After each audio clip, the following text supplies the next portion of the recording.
Hello everyone. So previously we had discussed on the topic, or we had discussed on the one of the important design patterns, nothing but the this one factory design pattern, right? So today we'll be discussing about the new design pattern named abstract factory design. Abstract factory pattern. Sorry. Yep. So let's get into the definition part. Let's see what the definition part says here. So abstract factory pattern, what it does, it provides an interface, right? It provides an interface similar to the factory pattern to create the families of related objects. Yeah. Why it provides the interface? To create the families of related objects, right? Without specifying their concrete classes. Again, abstract factory pattern provides an interface to create the families of related objects without specifying their concrete classes, So instead of creating objects directly, we use the factory of factories. Again, instead of creating the factories objects directly, we use the factory of factories.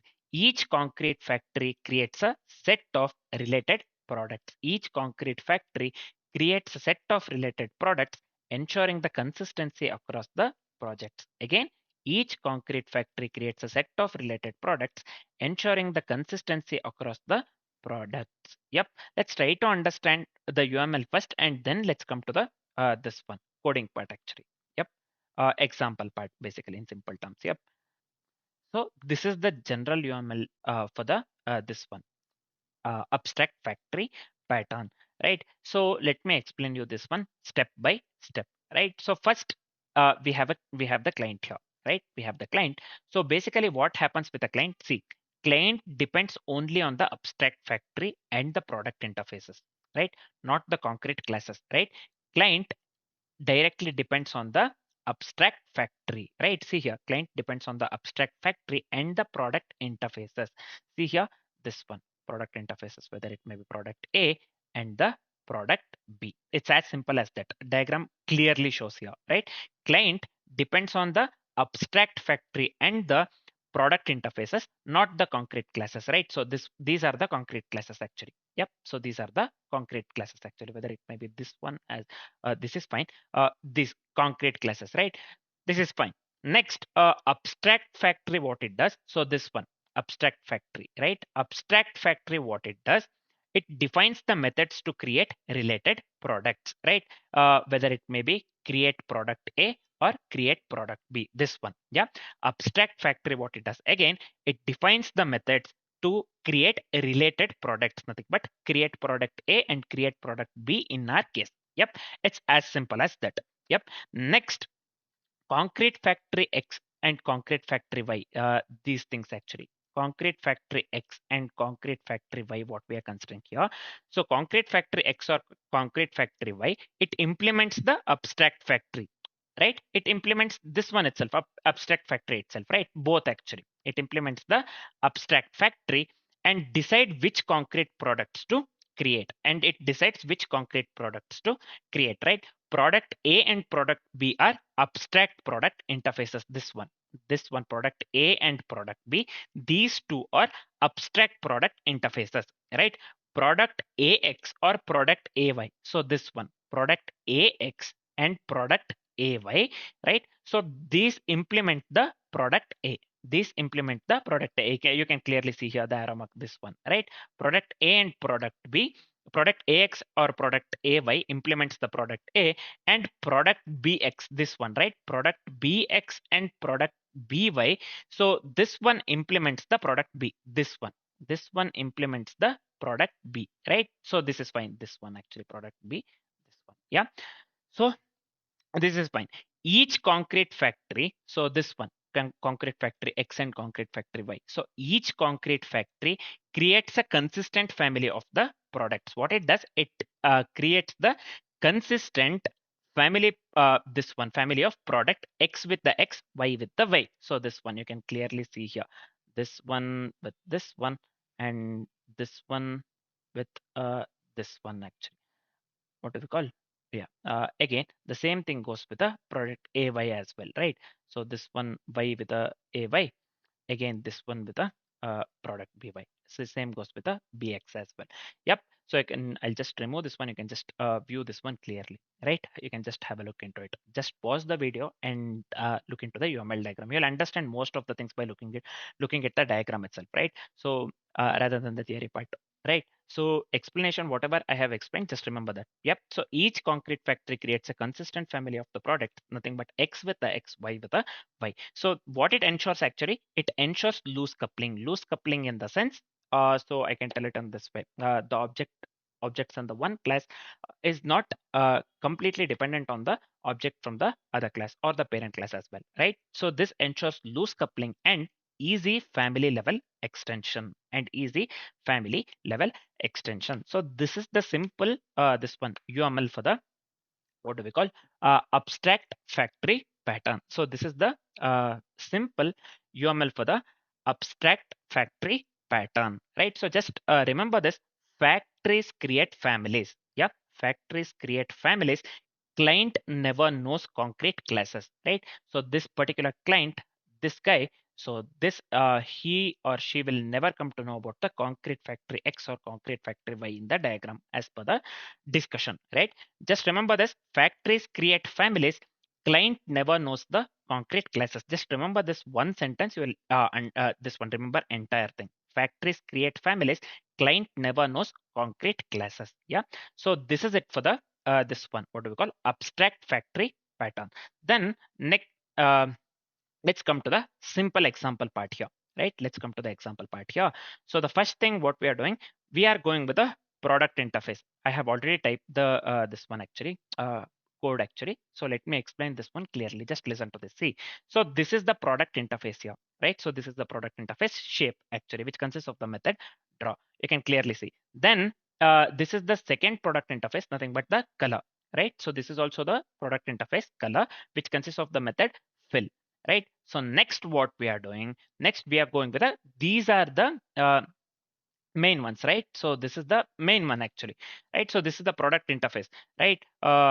Then let's go with a concrete product actually. So this is not known by the client actually. Class circle implements the shape. What does the class circle is doing? So class circle is implementing the shape actually, right? So this is the concrete product circle basically, which consists of the method draw, right? So we are just we are just printing drawing circle, right? So then we are going with a class square actually. This is also one of the concrete product. Yeah, this is also one of the concrete product, right? A square. So which consists of the method draw. We are just printing drawing square, right? We are just printing drawing square. This is fine. Next, what we are doing, we are just going with a concrete product red. Yeah, we are just going with a concrete product red, right? So red, which is implementing the color, right? Similar to first, these two concrete products implements this one shape, and next to whatever I have considered, this implements the color. I have considered two colors actually, red and blue respectively. This implements the color interface color basically, right? So see here, red implements color. We are just printing red color, filling red color. This one class blue implements the color. We are just going with filling blue color, right? So next, what we are doing, the main one actually, we are, this is nothing but the abstract factory. Yeah, we are just going with a abstract factory accordingly with the UML. If you would have understood the UML actually, see here, this is going to be the abstract factory, right? So we are just going with a abstract shape, and we are just getting the shape actually, and type which is of the type string. Same goes with the color as well, get color type which is of the type string. Then this one, we are going with the shape factory. Shape factory, nothing but this is nothing but the shape factory, right? So we are just going with a simple conditions here. If type dot equals, if it is circle, then we are returning new circle. If it is square, then we are returning the square. Else we are returning the null actually, right? So this is it. Then this is nothing but the constructor part. So this is fine. This is shape factory. Similar to that one, we are going with the color factory, right? So color factory and the shape factory both extends the abstract factory, right? Accordingly with the UML or accordingly with the discussions that we had made earlier actually, color factory and the shape factory both extends the abstract factory, right? Shape, we are going with a get shape. So string type again, if it is a circle, then we are this one. Sorry, if it is the red actually, So if choice equals, we are going with the shape, right? So yeah, not shape actually. Which string type return, right? Yeah. So this part actually, I got confused here, right? So type dot equals red. So we are just returning the new this one by making use of the new keyword. We are just returning red here. If type equals this one blue, then we are just returning new blue, right? So else we are going with a else we have to return null, or we are returning null here in this case. Next, we are going with a factory provider. Factory provider, so this is nothing but the factory producer, right? So this is the factory of factories actually, in simple terms. Yeah, just go to the place where we discuss the UML. This is the factory producer, is nothing but the factory of factories actually, right? So again, if it's shape, then we are calling the new this one shape factory. If choice dot equals color, then we are calling the this one new this one color factory actually. Yep, else null. Yep. So this is it for the code, right? So this is it for the code. Finally, what we are doing, we are just going with the example usage here. So this one is fine up shape factory. So we are just going with the get factory method. We are calling shape here. Get shape. We are calling circle here. Then draw. Right. Same goes with the color factory as well. See, get factory of color. So again, get color of, we are just getting the color red here, right? So then we are just calling the fill method. So let me run this one here. Yeah, we are getting the output drawing color as well as filling red color, right? So why we are getting C? Uh, Factory producer, this one, right? So let me come here. Factory producer returns the shape factory. Factory producer returns the shape factory, this one actually. Yeah, factory producer, this one returns the shape factory, this we know. And shape factory creates the circle. So this shape factory, either it creates circle as well as the square, right? So it creates the, as per the example usage that we went with, so we are going with a circle actually, right? Shape factory creates the circle here, right? Then we are going with a this one circle dot draw, right? Circle dot draw, where it is present here, this one. Yeah, this one circle dot draw is printed actually here somewhere. This one circle dot draw means, so this one, the draw method, drawing circle has to get printed. So this one we are getting the drawing circle. Same goes with the this one what color factory as well. See, uh, this one factory producer, we are going with this one, right? Factory producer here, factory producer returns color factory. This factory producer returns the color factory instead of the shape factory, because we are going with the color factory now. So it returns the color factory here. Color factory creates red, right? Color factory either creates red or blue. In our case, we are going with a red here. See, we are going with the color, then we are uh, going with a get color of red here, right? So color factory creates red, then red dot fill, we are making use of the red dot fill. See, color dot fill, right? See, nothing but red dot fill, right? Red dot fill prints, so this one here somewhere, yeah, this one the red dot fill, right? Color dot fill, here red dot fill will print filling red color. So here we are getting the output filling red color. So we are getting the absolute desired output, drawing circle and filling red color, right? So yeah, we are getting the desired output, right? We are getting the desired output. So this is it for the abstract factory pattern. Next, we are done with abstract factory pattern. Let's do one thing. Let's discuss some of the real world applications of the abstract factory pattern, right? So just give me a second here.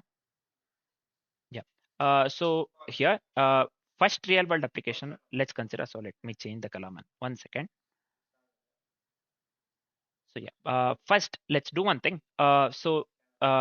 This factory pattern is used in the UI toolkits, right? So to switch between the light as well as the dark themes, actually, it is used in the UI toolkits. Actually, the second one, the second application, it is used in the database drivers as well, right? It is used in the database drivers as well. So we will be making use of it within the my my SQL or the PostgreSQL as well, right? It is mainly used in the database drivers. Actually, I'm speaking of the drivers. Yep. So then it is used in the this one. Sorry, cross-platform apps as well, right? So for the this one cross platform apps, in the sense for the this one Windows or the Mac components, right? It is used there as well, right? So then the abstract factory pattern, it's mainly used in the cloud service providers as well, right? So whether it may be AWS, whether it may be Azure, yeah, it is used in the cloud providers as well, mainly the abstract factory pattern, right? It is used in AWS or Azure resources mainly. Yep. So this is it about these are some of the real world applications of the abstract factory pattern. Yeah. We have come to the end actually almost. So we are left with only one thing, discussing the complexities part actually, time and the space complexity. So what would be the time complexity for the code that we have written actually? Time complexity would lead to because of one. Why the time complexity leads to because of one here? Because object creation uses direct condition checks accordingly with the code that we have written. So time complexity would lead to because of one, and space complexity would lead to because of one as well. The space complexity would lead to because of one as well, because only one object instance is created per request. So space complexity would lead to because of one, right? So the time complexity and the space complexity for the code that we have written would lead to big of one and big of one respectively, right? So this is it for the abstract factory pattern, right? So just remember this: abstract factory is equivalent to factory that creates the related objects without exposing their concrete classes, without exposing their concrete classes. So this is very important. Yep. So we are done with the abstract factory pattern. Yep. Next, what we'll be doing, we will be discussing one of the important patterns called builder design pattern, right? So next we'll be discussing the builder pattern. For now, this is it. Thanks for watching, guys.